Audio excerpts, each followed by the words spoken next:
Esse texto que eu vou compartilhar com vocês, ele é um prolongamento dos meus estudos sobre o tempo do Nietzsche. Então, nesse ano está completando exatamente 10 anos que eu iniciei essas investigações. Então, obviamente, estou me sentindo muito bem acolhido nesse encontro. Eu acho interessante, né, que curioso, intrigante, na verdade, que os estudos sobre esse tema no Nietzsche, eles são surpreendentemente escassos. Eu diria que nós temos 3 grandes monografias, né, sobre o tema do tempo do Nietzsche. Então, nós temos a monografia da Strombal, que é de 56, o problema do tempo do Nietzsche. Nós temos o retorno de Apolo, que é a investigação sobre a história e tempo do Nietzsche, que é uma obra de 69. E nós temos também, mais recentemente, 2010, uma obra muito interessante do Robin Small, que é O Tempo e Vir a Ser do Nietzsche. Então, quer dizer, há ainda muito para ser investigado sobre esse tema. Então, esse texto é parte de uma pequena contribuição que eu pretendo oferecer, me concentrando na segunda consideração extemporânea. Ao lado de Assim Falou Zaratustra, a segunda extemporânea veio a se tornar a obra mais impactante do pensamento nietzschiano na primeira metade do século XX, mesmo que a magnitude desse impacto não tenha sido, até o momento, devidamente reconhecida e tematizada pelos estudos de recepção. O Georg Kais, Troelt, Dilthey, Heidegger, Gadamer, Benjamin, grupos e personalidades de inconteste relevância nas searas filosófica, científica e literária do século XX concederam à segunda extemporânea um lugar de destaque. Essa recepção, porém, não foi inteiramente concordante, sendo possível discernir ao menos 2 ramos.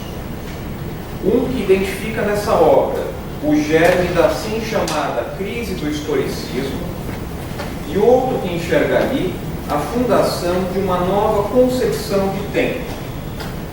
Segundo Dilthey, que considera Nietzsche o filósofo mais profundo, mas também um diletante aliado à Lebensfilosofia, a segunda extemporânea promove a negação da história pautada num subjetivismo extremo, redundando numa visão abstrata e vazia do homem.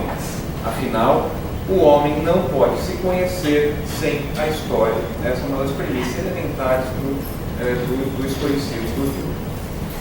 Para Troelt, Nietzsche foi o primeiro a realmente compreender o problema da fundação dos valores quando se parte da história, fazendo com que ele engendre, em larga medida, a crise e autorreflexão do historicismo moderno. Para outros, sem embargo, a maior virtude dessa obra não foi o seu enfoque crítico, mas o fato de ter relacionado história e tempo, mostrando que quando a história serve à vida, deixando de ser história para se tornar Geschichte, ela suprime o tempo quantitativo, absoluto, homogêneo, cronológico e indiferente das ciências naturais, decernando um tempo kairótico, vivido e qualitativo. Deve-se atribuir destacado valor, nesse caso, ao acolhimento dado por Heidegger a essa extemporânea. Em Ser e Tempo, essa obra se torna um veículo para o reencontro da historicidade autêntica e, com ela, a temporalidade autêntica. A sua maior conquista foi ter reconhecido que a história pode ser danosa à vida quando tomada em sua impropriedade, que obscurece a temporalidade do Dasein ao impor estaticidade, estratificação e objetivação aos modos do tempo, passado, presente e futuro. Mas também vantajosa quando própria, iniciando a dinamização, unificação e reconhecimento do tempo como temporalidade inerente ao das artes. Nietzsche soube caracterizar esse modo próprio com os 3 tipos de historiografia que, quando unificados, deslindam o vínculo dos êxtases temporais.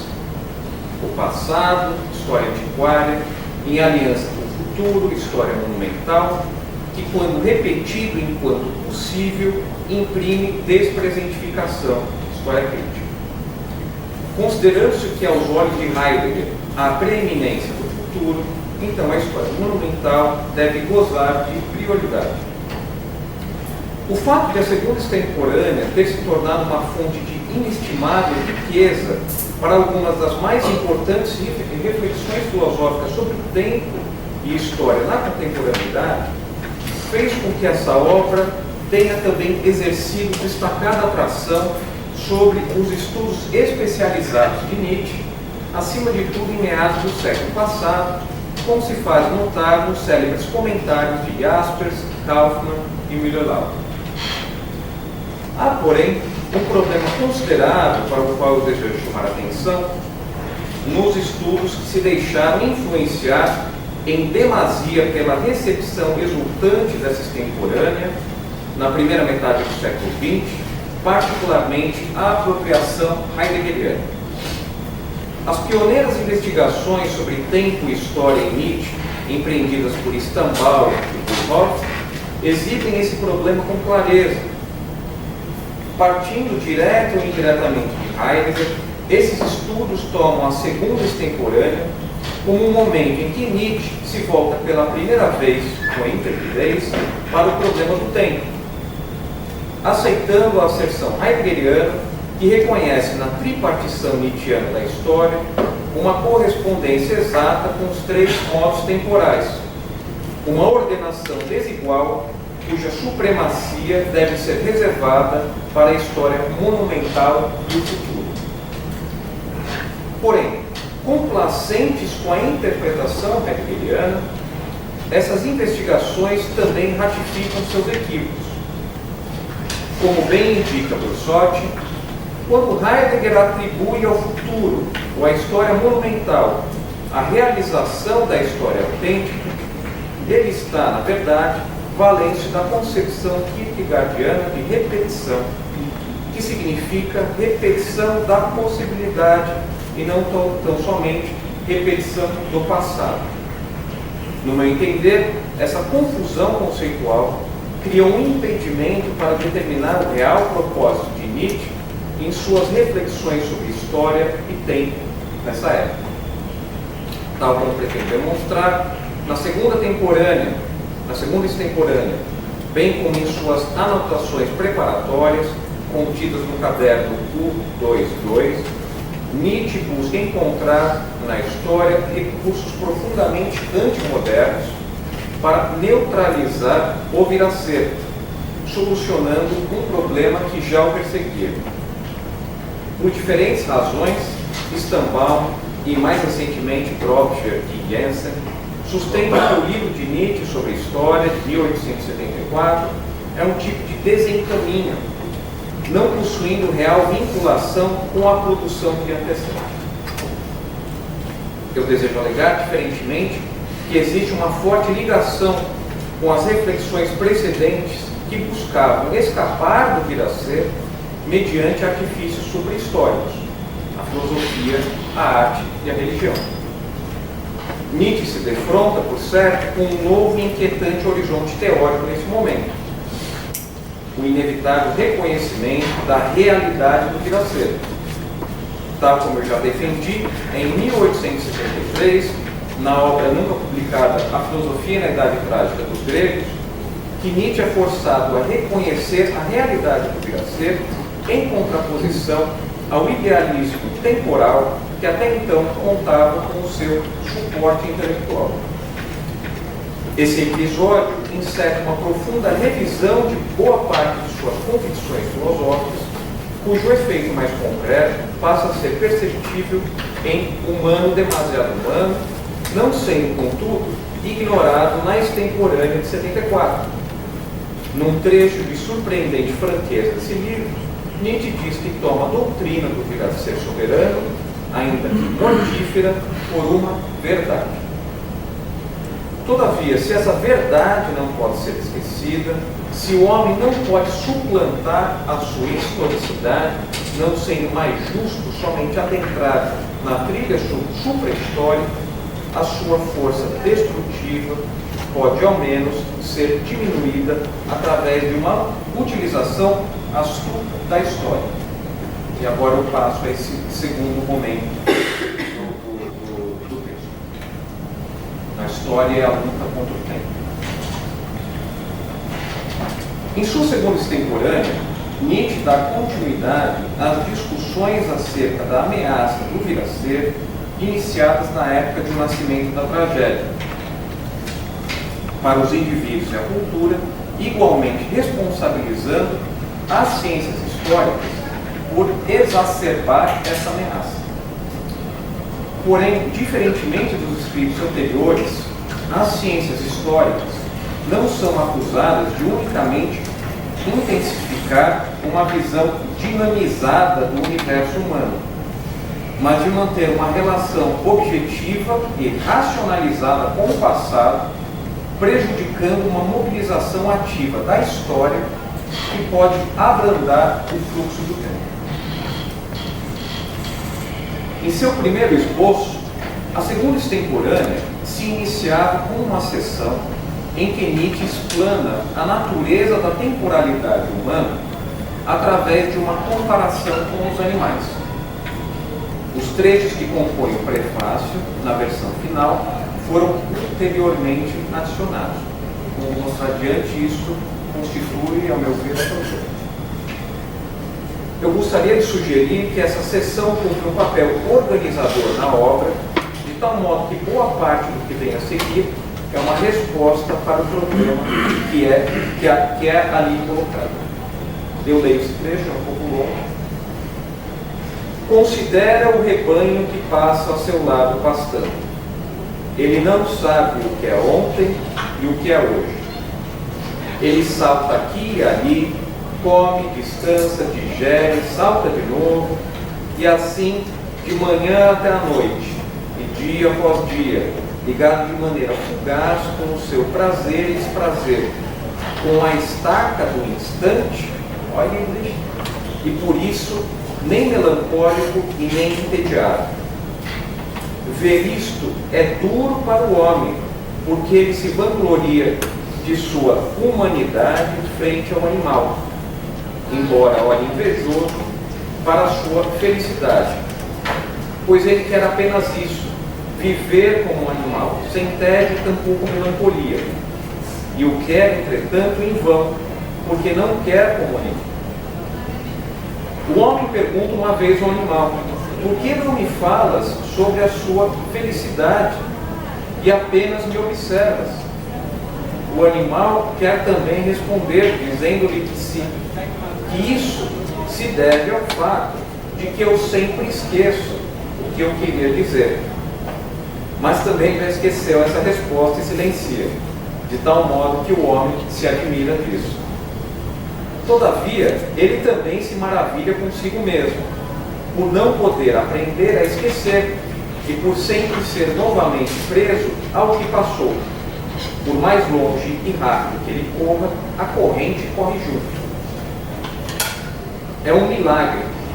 O instante rapidamente está aí, rapidamente já passou, antes um nada, depois um nada, retorna, entretanto, ainda como um fantasma que perturba a tranquilidade de um instante posterior.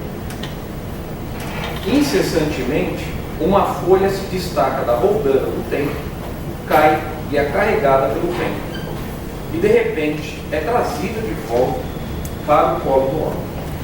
Então o homem diz: eu me lembro, e invejo o animal que imediatamente esquece e vê todo o instante realmente morrer, imerso em névoa e noite, desaparecendo para sempre.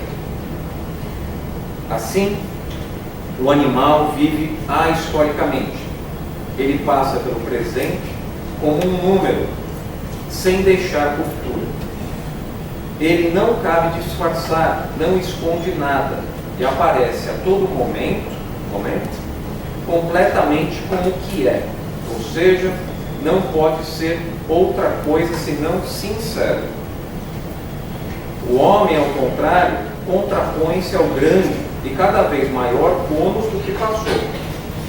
Este o oprime ou o inclina para o seu lado, incomodando seus passos como um fardo invisível e obscuro, que ele pode, por vezes, aparentemente negar, e que no convívio com os seus iguais, nega com prazer, para lhe despertar inveja. Por isso, o aflige como se pensasse em um paraíso perdido, ver o rebanho pastando, ou, em uma proximidade mais familiar, a criança, que ainda não tem nada a negar do passado e brinca entre a cerca do passado e o futuro, e numa bem-aventurada cegueira. E, no entanto, é preciso que sua brincadeira seja perturbada, para ser demais ser chamada para fora do esquecimento. Então ela aprende a entender a palavra foi assim, espa. Vai ser absolutamente central no decorrer das reflexões nietzschianas sobre o tempo, principalmente no Zaratustra. Aquela senha através da qual a luta, o sofrimento e o tédio se aproximam do homem para lembrá-lo que é, no fundo, sua existência, um imperfeito que nunca pode ser preenchido. Se a morte traz, enfim, o desejo, o desejado esquecimento, ela suprime ao mesmo tempo o presente e a existência, imprimindo, com isso, o selo sobre aquele conhecimento de que a existência é apenas um ininterrupto ter sido, uma coisa que vive de se negar e de se consumir e de se autocontradizer. Fim da situação. Então nós vimos que o traço distintivo do tempo humano é a repetição. É o tempo que traz, é o vento que traz de volta a folha que se destacou da roldana do tempo. Os instantes não só passam, mas se repetem, de modo que só assim a foi assim, e consequentemente a história. O animal, por seu turno, desconhece a repetição e, portanto, o tempo. O animal está imerso no instante, que aqui significa ausência de tempo. Diferencia-se do tempo agora, pois sequer está localizado entre passado e futuro. Essa meditação sobre o tempo é de grande importância para o homem, pois é por ter um passado que ele realmente se diferencia dos animais. Quando Nietzsche assegura que toma a doutrina do vir a ser soberano como uma verdade, tal como vive, isso inclui o assentimento às abordagens evolucionistas que defendem, e aqui é uma citação, a ausência de toda cardinal diferença entre homem e animal. Contudo, se não existe uma diferença substancial entre homem e animal, quer pela razão, quer pela alma, há uma diferença de percepção de tempo. É a capacidade de se lembrar que faz com que o homem não seja um animal. Isso é tanto motivo de júbilo quanto aflição. Pois, embora o homem fique intrigado e orgulhoso com esse milagre que o acomete, sentindo-se único, ele logo percebe que também é uma desgraça, porquanto a repetição do instante faz com que só possa ver a si mesmo em sua incompletude, o que estimula as emoções negativas do tédio e melancolia. Poder-se-ia supor que, desse modo, Nietzsche está demandando um retorno à natureza, recomendando ao homem tomar a vida ahistórica do animal como um fim a ser perseguido, pois o livraria do sofrimento causado pelo tempo. Essa foi, por exemplo, a compreensão que Loewe teve da passagem em discussão. Entretanto, procurarei demonstrar que não é esse o caso.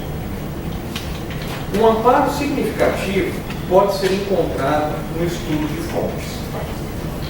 Investigações especializadas já revelaram que Nietzsche se beneficiou de Schopenhauer no capítulo 38 do segundo volume de Um Mundo com Vontade de Representação, sobre história, e especialmente o 153 do segundo volume de Parerga e Paralipomena,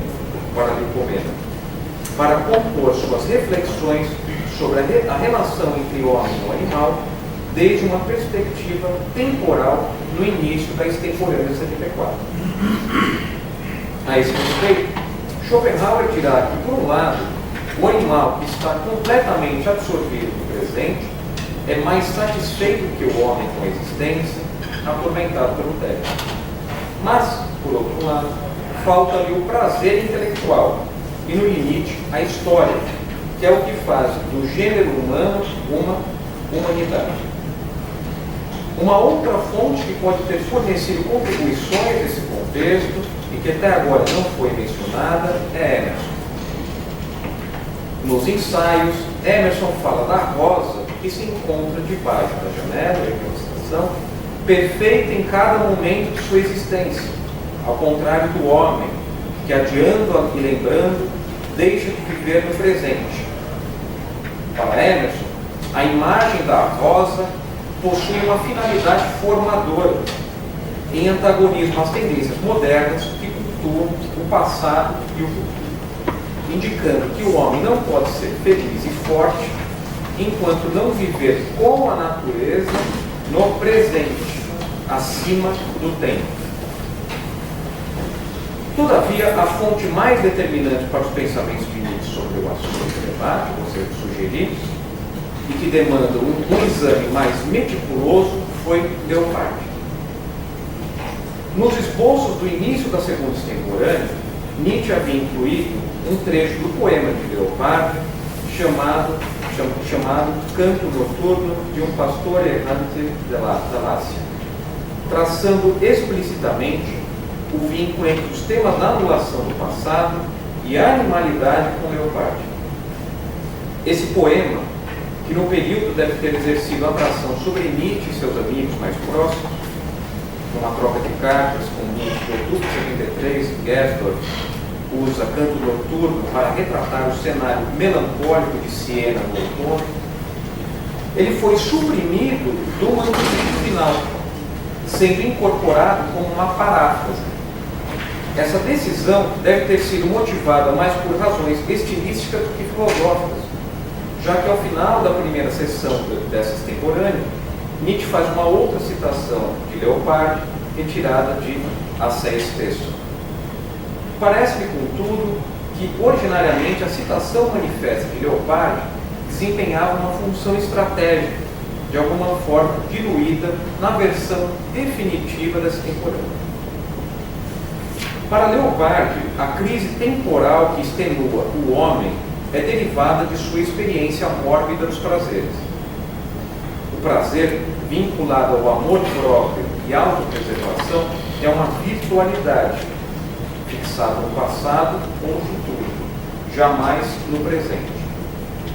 A grande fonte de prazer para um adulto é de caráter retrospectivo, lembranças da infância ou antecipatório, que, contudo, não pode ser verdadeiramente atingido. Essa fragmentação do desejo marca as distinções temporais, fazendo com que o homem que busca vorazmente e em vão o prazer não se instale no presente, restando-lhe o permanente sofrimento e tédio. Essencialmente debilitado, o homem fantasia um retorno ao estado atemporal do homem. Além de Canto Noturno, em Bruto Minore, por exemplo, Leopardi fala da admiração e inveja dos homens quando se defrontam com os animais, mas, isso é um pouco mais importante, nunca admitindo a viabilidade de um reencontro real com esse estado perdido. Ao homem sofredor resta o sono, ópio ou até mesmo o suicídio. Leopardi entende que o maior obstáculo para a restituição da animalidade perdida está na razão humana, inimiga da natureza, ainda que ele mesmo não deixe de vislumbrar o projeto da ultrafilosofia que, ao glorificar a imaginação, faria com que o homem ficasse mais próximo da natureza. Por conseguinte, ao citar Leopardi, Nietzsche espera não só assinalar com maior dramaticidade a situação do homem corroído pelo tempo, através da comparação com o animal, ênfase que não está tão presente em Schopenhauer, mas também indicar que o homem não pode ser transportado para o instante, como desejava Emerson. É justamente por esse motivo que, no trecho citado acima, Nietzsche diz que o animal quer viver como o homem, sem melancolia e tédio, mas não o quer como o animal. Ele não pode querer como o animal, porque não há como anular a racionalidade, linguagem e temporalidade inerentes à sua vida. Isso não quer dizer que a historicidade pertencente ao animal deva ser descartada enquanto ideal regulador.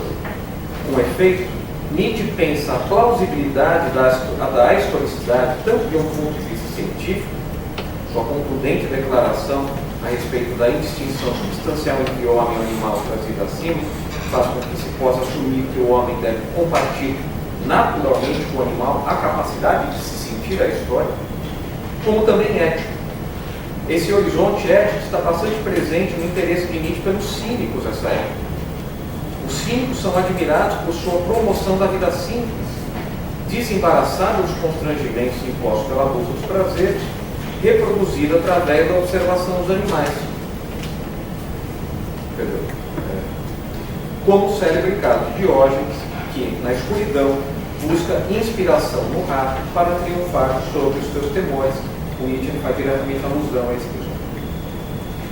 Por isso, Nietzsche dirá, na segunda extemporânea, que a felicidade do animal, com a do cínico perfeito, é a prova viva da justeza do cinismo.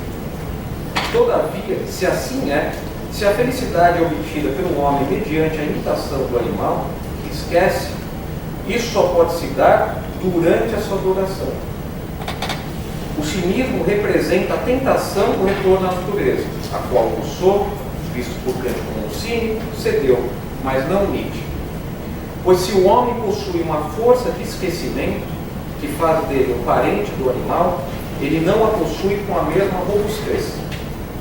Caso o homem não pudesse esquecer, ele se depararia com a realidade do vir a ser em toda a sua violência. Ele seria, de acordo com Nietzsche, como um leal discípulo de Heráclito, um cratiano, quase não se atrevendo mais a levantar o dedo. Porém, sua força de esquecimento não é total, não estando no retorno à natureza a solução definitiva para a crise iniciada pela percepção do tempo. O ponto é que a busca cínica pela felicidade tem como referência a vida do animal ao invés da vida do homem. O pleno esquecimento do animal é o caminho mais curto para a felicidade, mas de uma felicidade que não possui muito valor. Esse modelo de felicidade vale pouco para o homem porque, enquanto um ser essencialmente temporal, ele nunca poderá realmente alcançá-lo, sem contar que a felicidade para o homem é uma meta indigna. Entendeu? Para o homem, a plenitude histórica sequer é concebível com a morte, pois nesse caso o instante também cessa. Sentir-se histórico, citação, significa saber que se nasceu para sofrer, que todo o nosso trabalho, na melhor das hipóteses, servirá para o esquecimento desse sofrimento. Se o homem não pode esquecer completamente, qual o remédio para os danos provocados pelo tempo para a sua vida? Essa foi uma questão que provocou grande inquietação para Nietzsche nos esboços da segunda extemporânea, e ele seguramente não chegou a uma única resposta. Em continuidade com os escritos precedentes, Nietzsche reforça sua convicção de que as potências suprahistóricas da arte, filosofia e religião podem servir de antídoto para a ameaça do vir a ser. Com a palavra suprahistórico, segundo Nietzsche, denomina os poderes que desviam o olhar do vir a ser e o dirigem ao que dá à existência caráter do eterno e estável, em sua significação para a arte e a religião. O problema que ele passa a constatar nesse recurso, contudo, é que o homem, imerso na realidade do vir a ser, não pode efetivamente se inserir na eternidade, senão momentaneamente. Por exemplo, com o gozo estético, ocasionando, enfim, um aumento do pessimismo. Sentir a eternidade quando aprisionado ao processo faz com que este seja forçosamente renunciado. É isso que eu digo, forçosamente renunciado. Pois ao descerrar o sentido da vida, sabendo responder, por citação, em uma hora do século I ou do século XIX, como e para que se viveu, o tempo que passa se torna um emblema da mesmice, acarretando no fastio e nojo. Por isso que Nietzsche se permite, nesse momento, ser mais indeciso acerca dessa possibilidade para combater o vir a ser, demandando ser preciso deixar o homem suprahistórico com seu nojo e sabedoria. A nova solução que será aventada por Nietzsche, mais condizente com o firme posicionamento prático, é a história a serviço da vida. A história que se encontra a serviço da vida, se encontra a serviço de um poder à história. Essa fórmula, um tanto enigmática e paradoxal, é, na verdade, um desenvolvimento já maduro de antigas meditações sobre o valor da história. Numa anotação escrita em 68 e 69, Nietzsche diz que nem tudo do passado possui valor para ser preservado e que o critério de preservação deve ser o seguinte: tudo o que ainda não perdeu sua força de efeito, é valioso para a vida. Doravante, conferências e cursos insistem de forma cada vez mais veemente para a necessidade do filósofo educador em oposição ao culto científico, que incite uma retomada do passado com fins formadores, perseguindo a exemplaridade ideal. Na segunda extemporânea, Nietzsche avista nessa história valorativa o meio para remediar a modernidade deteriorada pelo excesso de gracejo. O seu valor consiste no refreamento da voracidade do tempo, algo perdido pela ciência histórica, que enxerga o passado como um fato, não um valor, imprimindo-lhe uma nociva imobilidade. E aqui já estou me encaminhando para o encerramento. A discussão sobre esse tipo de história capaz de transformar o estatuto do passado está especialmente concentrada no escrito póstumo do caderno 122. E eu leio só um trechinho, é o trecho mais longo, só um trechinho que é mais importante. Toda lembrança é uma comparação, quer dizer identificação. Cada conceito nos diz isso. É um fenômeno histórico primordial. A vida demanda que se identifique o presente com o passado. Uma certa violência, uma certa distorção que está ligada à comparação. Eu designo esse instinto enquanto instinto para o clássico exemplar. O passado serve de modelo, urbe, para o passado, como passado, não impondo-lhe distorção ou idealização. A necessidade de viver requer o clássico. A necessidade de verdade requer o antiquário. O primeiro trata o passado como arte e força artística transfiguradora. Pense-se na outra perspectiva como superior, então o passado deixa de agir como um modelo e exemplo, pois ele cessa de ser um ideal, tornando-se uma realidade individual, tal como o presente mesmo se torna. Um aspecto interessante nessa anotação é que Nietzsche impõe uma fragmentação na concepção de repetição. Existe uma repetição ativa e uma repetição passiva. A repetição ativa se coaduna com a estrutura cognitiva do homem. A memória é uma forma primitiva de pensamento que busca por semelhança o que supõe um processo comparativo, guiando-se não por um desiderado teórico, mas prático. O intelecto molda o passado, que deve cumprir, então, um papel organizador do presente. Ele deve se tornar um modelo a ser imitado. Trata-se daquilo que Nietzsche chama de força plástica, uma força apropriadora do passado que viabiliza a idealização. Quando feito um ideal, O passado repetido influi ativamente sobre o presente, estabelecendo um laço de continuidade que faz um limite com que o passado deixe de ser passado, e isso é o mais importante. O homem se caracteriza por poder lembrar do instante que passou, mas também possui a habilidade de retirar o passado de seu isolamento, incorporando-o ao presente. O tipo de história que serve à vida, o fenômeno histórico primordial, nada mais é do que a manifestação do modo de ser ordinário da memória, portador de um poder intrinsecamente curativo que reverte o efeito perturbador da repetição do instante. E aqui eu me encaminho para a conclusão. Eu vou cortar um trechinho, mas não tem tanta importância. Vimos que Nietzsche, na segunda extemporânea, e também em anotações preparatórias dessa obra, requerem um tipo de história valorativa para conter a repercussão atroz do tempo, encontrando um caminho alternativo para a solução cada vez mais controversa de recursos suprahistóricos. É nesse cenário que foi imperioso combater a ciência histórica, que, ao ver no passado um fato e não um valor, liquida seu poder de efeito sobre o presente, o entrelaçamento necessário para a anulação da percepção do vir a ser. Destaque, Nietzsche está aqui mais preocupado em proteger filosoficamente um tipo de historiografia dominante até o século XVIII, em que a narrativa histórica guardava proximidade com a ficcional, sem os seus fins pedagógicos, do que propriamente elaborar uma nova concepção de história. Não há dúvida de que Nietzsche está, sim, promovendo uma perspectiva vigorosamente antimoderna. Entretanto, é preciso apontar que estamos lidando com uma fase em que o pensamento nietzschiano já está passando por crescentes oscilações, de modo que a sua campanha antimoderna não está eximida de inconsistências. Basta, nesse sentido, consultar a seção 8 da segunda extemporânea, quando Nietzsche condena os resquícios de medievalismo que impregnam a história, com sua perturbadora necessidade de cultuar o passado, impedindo o florescimento da esperança para o futuro.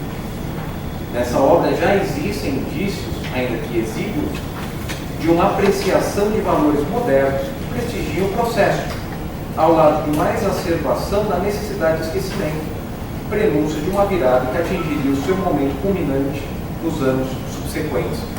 Obrigado.